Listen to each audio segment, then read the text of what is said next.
जय हिंद दोस्तों। 80 शब्द प्रति मिनट की गति से संपादकीय डिक्टेशन स्टार्ट। गंगा को प्रदूषण मुक्त करने की कोशिश लंबे समय से चल रही है।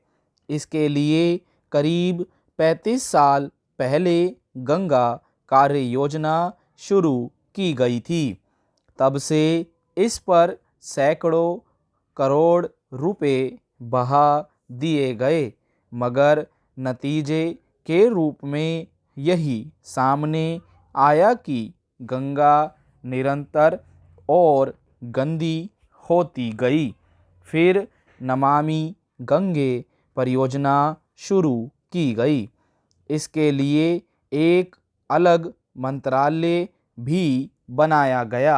नए ढंग से योजना बनी और ना सिर्फ गंगा के पानी को साफ करने बल्कि इसके किनारों को भी संपन्न प्राकृतिक क्षेत्र के रूप में विकसित करने की कोशिश शुरू हुई। अच्छी बात है कि इस प्रयास के कुछ बेहतर नतीजे नज़र आने लगे हैं। यहाँ तक कि संयुक्त राष्ट्र ने इसे दुनिया की 10 महत्वपूर्ण पहलों में शुमार किया है। इस समय कनाडा में संयुक्त राष्ट्र का 15वां जैव विविधता सम्मेलन चल रहा है। उसमें संयुक्त राष्ट्र ने माना है कि नमामि गंगे परियोजना प्राकृतिक दुनिया को बहाल करने में काफ़ी मददगार साबित हो सकती है, इसलिए कि यह क्षेत्र म्यांमार, फ्रांस और सोमालिया से भी बड़ा है। संयुक्त राष्ट्र ने इस परियोजना को परामर्श और वित्तीय पोषण उपलब्ध कराने की घोषणा की है। स्वाभाविक ही इस घोषणा से इस परियोजना को गति मिलेगी और जल्दी बेहतर नतीजों की उम्मीद की जा सकती है। केंद्र सरकार ने नमामि गंगे परियोजना के तहत गंगा में गिरने वाले गंदे जल को रोकने के साथ साथ इसके दोनों किनारों पर वन क्षेत्र विकसित करने का अभियान चला रखा है। इस क्षेत्र में वन्य जीवों के रहने लायक वातावरण बनाया जा रहा है।